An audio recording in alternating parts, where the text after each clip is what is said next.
Good morning, everybody. It's still morning for me anyway, about a minute away from the official afternoon. This segment here with this graphic up, if you're watching on replay, we do this just for a few seconds to let the notifications go out that I've gone live. And when the clock strikes 12, or thereabouts, I kind of reach over here, click this button, and say, Happy Sunday, y'all. How's everybody doing? Hope everyone is well in your neck of the woods. And thank you for spending part of it with me. Oh boy, 55. Live Q&A number 55. They start piling up. 55 weeks. I've been doing this for over a year. And thank you very much. I really do appreciate everybody spending some time with me today. Before we get into anything of any substance, well, I shouldn't really say that. Before we get to questions and answers and what have you, let's just go down the list and see who all's joining us today. We have Dave Leonard in Concord, California. The Bay Area. I grew up in Fremont, a little south from you. Thank you for joining in. We have Richard Poulin coming from Quebec. Ice Cream 62 checking in from Italy. Hope you and yours are doing well. Dave Krause. Mr. Lewis Denton. He says, Hi, everyone. I'm a newbie and don't know what I'm doing. Okay, your first mistake is assuming we do know what we're doing. We're all in this together, my friend, and every single one of us was at one time exactly where you are. So, he also wants to know about beginner questions and can I get your email so I don't diminish the live stream? You will not diminish the live stream. Live stream? Paging Dr. Freud. You won't diminish the live stream asking questions. However, for everybody, the easiest way to get a hold of me is through my website. And I did put a link in the chat. There's also a link to my website down on the description box of the video. Hit the Contact Us page, and that'll send me an email. I get a lot of emails. I'm very slow to respond. I apologize for that. It's just the sheer volume makes it so, but I will get to you. Let's see. We have Mario Medina. Welcome aboard, my friend. Ayal Peleg checking in from Israel. Kurt Briegel, a little bit closer to home in northern Wisconsin. I say closer. It's still about 2,000 miles. Dale Francis so far is the closest one to me in Utah. And that might be, I think JMJ Love Dance Jess down there in Arizona. That's a little bit further away. Let's see, Steve Nealon, my friend, my pal, my buddy over at Harneal Media, who sponsors MarkLindsayCNC.com. He's the man for all your website needs, whether you know you need a website or not. He can take care of you. I'm here to tell you what, he does a heck of a job. Steve Thomas from Arkansas checking in. Mike Gallo, haven't seen you in a while. Thank you for dropping by. Thomas Grimm there in Illinois. Kurt, I'll get to your question in just a minute. Rob Lemke there in Campbell River, BC. Up the coast from me a little bit. Real nice country up there. Steve Late over in the UK. Kevin Ells checking in from South Africa. It still freaks me out that people from all over the world can join in on these things. Jim Pell over in Williamsburg, Virginia. That's some gorgeous country too. Let's see. John Sautier and William Starkey. I see Aaron Hansen in the house, although you retracted the message. Dave Matthews at Conesus, New York. Todd Hanneman. Alvin Allison in West Virginia. Boxing for Fitness. Aaron is in Alabama. Thank you very much. Norm Peterson. And Rodney Roberts, Jeff in Connecticut over there at Woody Wan. Let's see, Richard Canton in Newby, Michigan. That's just too easy. I'm not going to do it. Dave Dietrich. Dave Dietrich from Muskegon? Okay. David Perillo, Don Allen, William Stauffer in Canton, I'm assuming Ohio. Greg Spakowski in upstate New York. Spakowski. Let's hope I didn't butcher that name.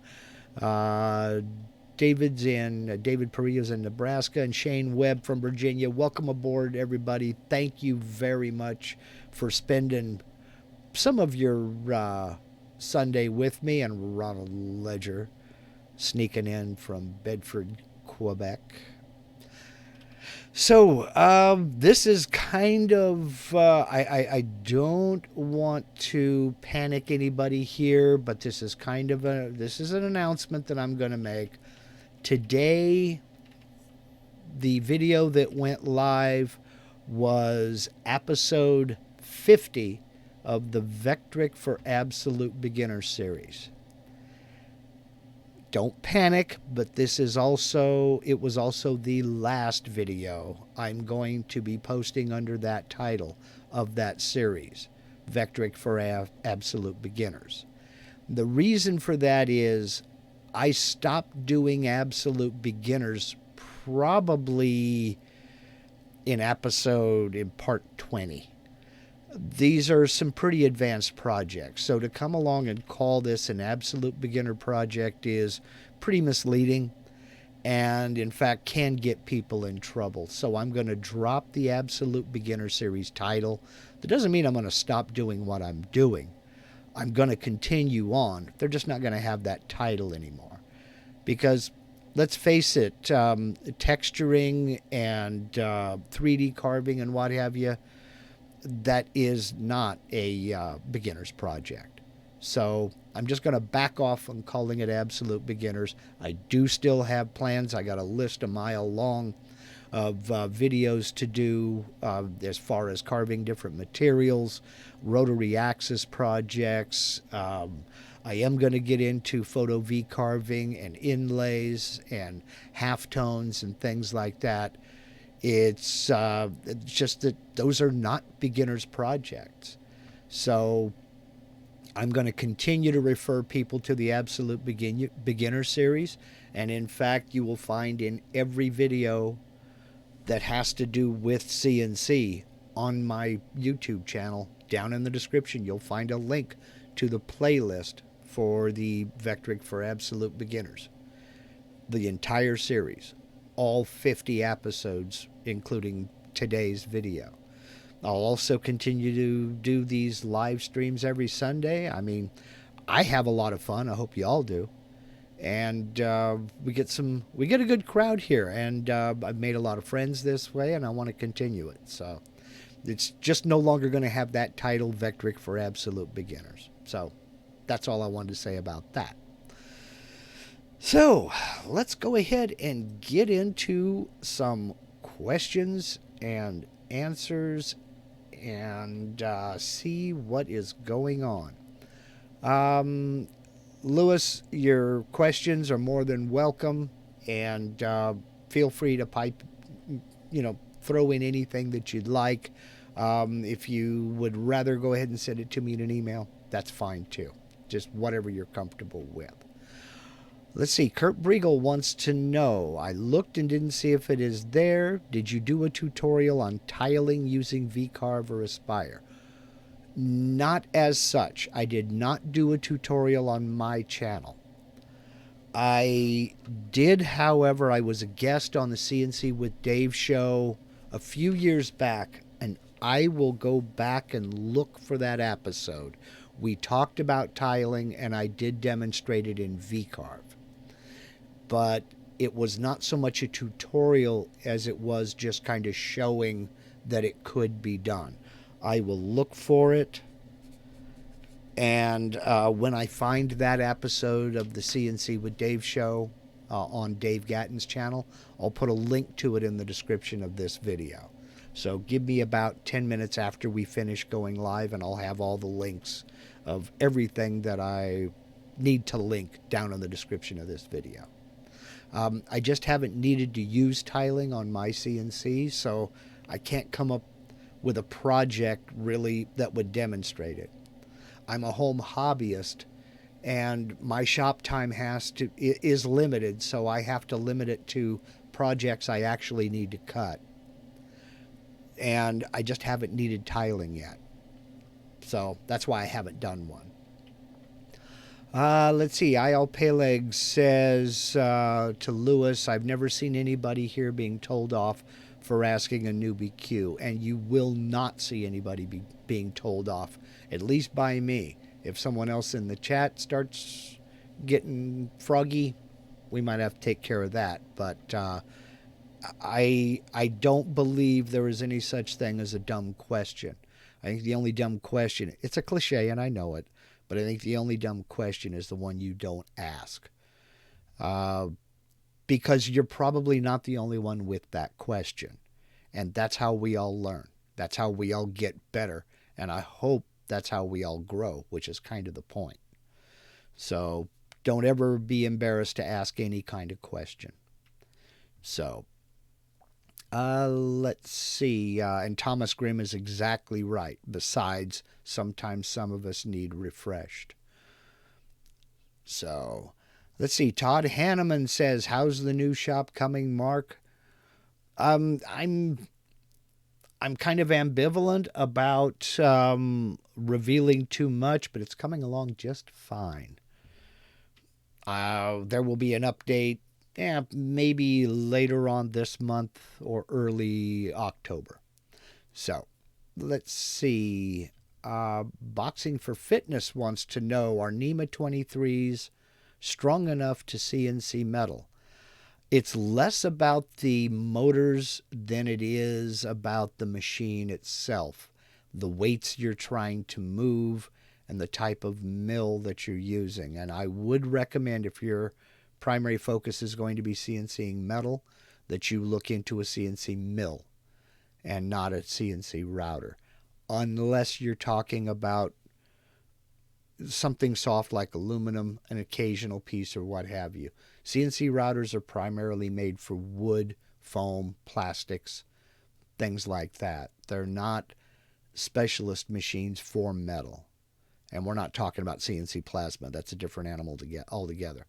But if you're basically going to be machining gears, components out of metal, I would look into a CNC mill.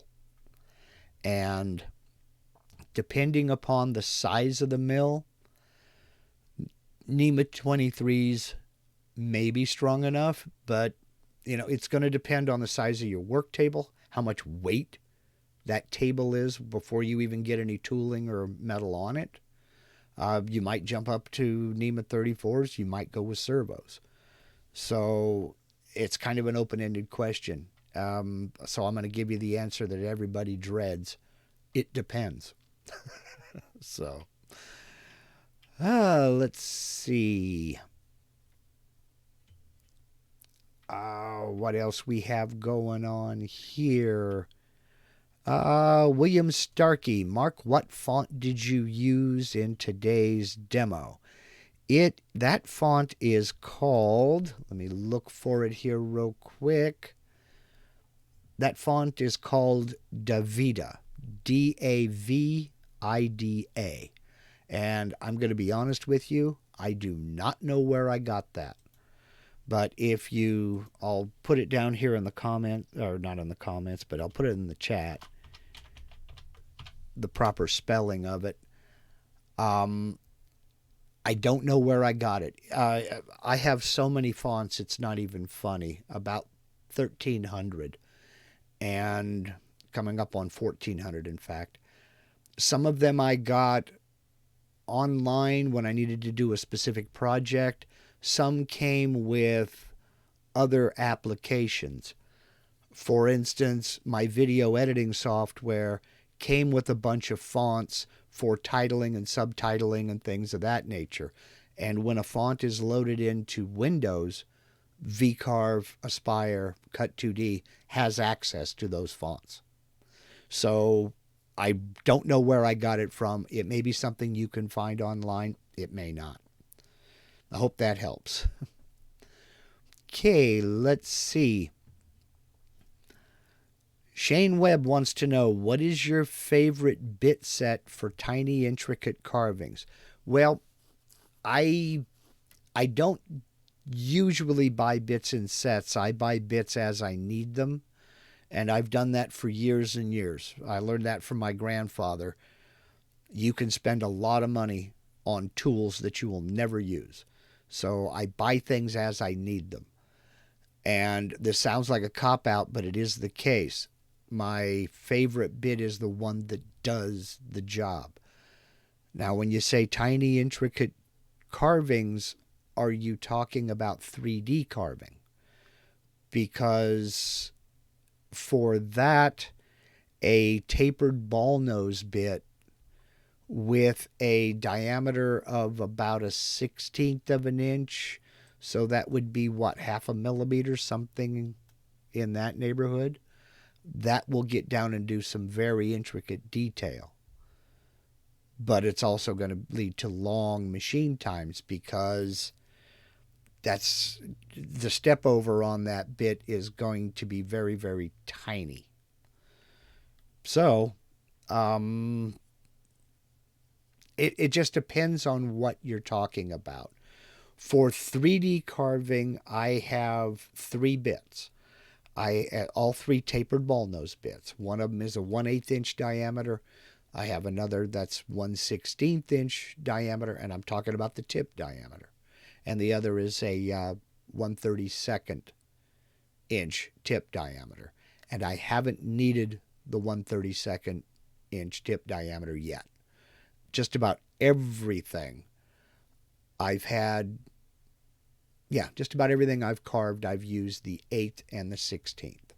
So, but then again, I know a man in Australia, John over at Labels Extreme, who does inlay work with mother of pearl for guitar fretboards, headstocks, and even bodies. And some of the bits he uses are extremely tiny. I mean, we're talking about 1/4 of a millimeter and smaller. The smallest bit I've ever had was 23 thousandths of an inch, and that was for cutting fret slots in fretboards. I never got to use it because I broke it taking out of the container. It never saw a piece of material. So there's also that to watch out for. I hope that answers your question, but for 3D carving, I find that just about everything I've cut so far, I've been able to do with the 1/8 inch tip diameter and the 1/16 tip diameter tapered ball nose bits. So, let's see. Malcolm Temporal says, inlay, I hope this will be soon.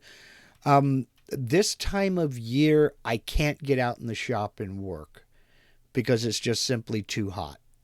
It's extremely hot. We're talking about today's high is supposed to be 107 Fahrenheit. And I don't know if you're in the U.S. or overseas, but that's well over 40 Celsius. And indoors with no air conditioning, computers just don't like that kind of heat. Machines don't like that kind of heat, and I don't like that kind of heat, so I don't get any work done in the summertime. That's another reason I'm building a new shop, and that's another reason I'm running 125 amps out there so I can run air conditioning and work in the summer. So we're looking at sometime when the temperatures drop down and I can get out in the shop. I am going to be doing some inlay videos. I haven't been able to get out and even practice inlays yet. And I won't be doing a video until I've got a few under my belt, because I have a serious philosophical problem with presuming to teach somebody something I'm just learning to do myself. So look in probably the November, December time frame for inlay videos. So let's see.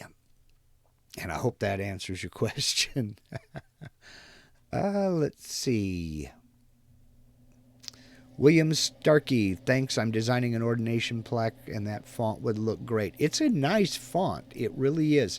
Just be aware that in some of the flourishes that goes, like in the letter M, you'll see that little flourish that comes down in the center. The clearance is very, very tiny in there. So even a 1/8 inch diameter bit won't get in and clear that out. So it's gonna be basically the tip of a V bit is about the only thing that can get in there and clear that out. So, okay, let's see.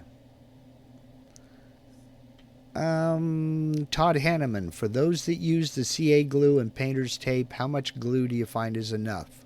I think I'm using too much. Well, if you're having problems with squeeze out, if it's squeezing out onto or out of the tape, then yeah, you're using too much. And also, I use 2-inch wide tape, or what is it, 1.88 inch wide tape. So a thin line is all I use. Now, if you're doing something small, a few dots will work. But that's something that you're going to have to play with. And, it doesn't have to be a lot. I mean, I've seen some people just get in there and put that tip down on that piece of tape and just squiggle like that. You don't need to do that. I just start at one end and zip down, and that's it. So, William Starkey says it doesn't take much CA glue, an accelerator on the tape, but work fast. Okay, yes, you have to get it right the first time. So, Richard Canton says, doing a checkerboard using the array tool. It seems to end up with many overlapping vectors. I'm a newbie in Michigan. Yes, if you're doing a checkerboard, you are going to end up with overlapping vectors. The way to do that, the way to take care of that is put the vectors that want to overlap on a different layer. So you have, I'm trying to remember the pattern for a checkerboard. I'm probably going to get it wrong. If you have 8 squares by 8 squares in X and Y, every other one should be on a different layer. So you can turn off a layer and just focus on carving one set, turn on the other layer, turn off that first, and focus on that other set. That's where layers come in handy, is when you're dealing with vectors that are going to overlap. And use them. Use them a lot. That's what they're there for, is to eliminate confusion. Let's see. Terry Z, my first time on this live session. Welcome aboard. Although I've viewed many of Mark's videos. Well, thank you for that. You're the one, huh? Thanks for the live ones. You're welcome. We're here every Saturday. We're here every Sunday at this time for the next 7 minutes. Let's see. Todd Hanneman says, no squeeze out, but I'm doing something about 5 inches by 15 inches, and I've been using 3 lines across the whole width. On something like that, 5 inches wide, I would go 2 strips of tape, one on the top, one on the bottom, one in Y, one at the top edge, one at the bottom edge, and beautiful. It'll work out just fine. Let's see what we have going on here. Jeff over at Woodywan says, I like a 1/32 tapered ball nose for cutting acrylic for backlit work. I have yet to do any real work with acrylic. When I was first getting into CNC about 6 years ago, 5-6 years ago, I tried one acrylic project and did everything wrong, except the engraving. The engraving went fine. Cutting it out was a hot mess, and I mean that literally. So, it was a very hot mess. I mean, I threw away 2 bits because the plastic just welded itself. So I haven't got into plastic or acrylic or foam at all yet. And mainly because of availability. I just can't get it here. Things like AZIC or what's the other, Sign Foam or anything like that. I just can't get it here locally. I have to go 5 hours north or south to get it. Unless I want to order small pieces, and that's expensive. So let's see. David Perillo is talking about he just got a new Axiom, and the controller is confusing, and he is brand spanking new. There are a ton of Axiom Facebook groups, and get on Axiom's website and look for either support forum or support community. One of those two. And get in there and ask your questions, run problems past these people. The way support forums work is, in the support forums, the membership are people who own that machine. There may be a few Axiom employees there, but the overwhelming majority of those members are owners just like you, who have that machine, who use that machine, and have been there, done that. If they've had a problem, they help one another out. They share tips and tricks.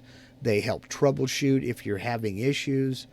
I'm a big fan of support forums for CNC machines. Whether you have an Axiom, a Laguna, take your pick, an Avid, a Shapeoko, an X-Carve.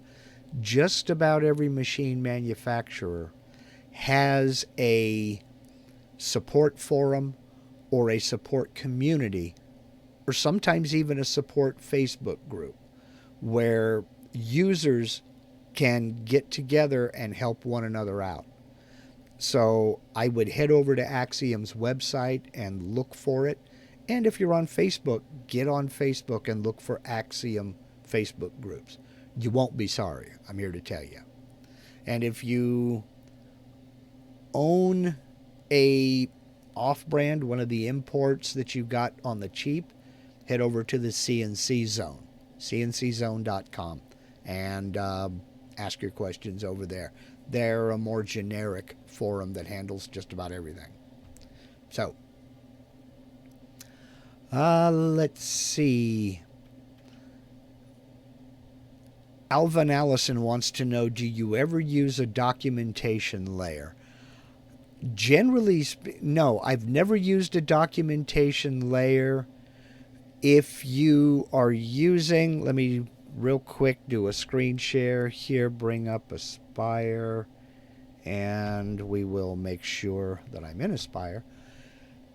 If you are using VCarve Pro or Aspire, I'm not sure about Cut 2D Pro. I really don't know. But if you're using VCarve Pro or Aspire, you can come up here to, this is not it, Toolpath. Come up to the Toolpaths menu and click on Create Job Sheet. Now what that does is, and then it will get you to save an HTML file. I'll go ahead and save that HTML file, come over here, and there it is, and open it up. And that is a documentation. That's all the documentation for that job. That shows the job layout, your material setup, the toolpath names, and their estimated time. All of that information is on that job sheet. So I don't need to put in a documentation layer, if I understand you correctly. Now, I'm not really certain that that's what you meant, but, you know, that's what I use. So you can put in a documentation layer if you'd like. I've just not found it necessary. So Let's see. Malcolm Temporal says my workshop has 3 air conditioners in it and it's still hot. Cyprus 46 Celsius. Oh, ouch. Yeah, I hear you. So, okay, we're about ready to get out of here. I see that Jeff has one last question here. We'll make this the last question. Do you surface the waste board first and then tram chicken/egg? Tram first. Tram first, then surface the spoil board. So, if the reason for that is, and do the whole deal, believe me, level a piece of glass on your spoil board. Go ahead and put your spoil board down, but take a piece of glass, lay it down there, mount the dial indicator into your router somehow or to your Z-axis, and keep checking all 4 sides until you get a 0 reading on all 4 sides, all 4 corners. That makes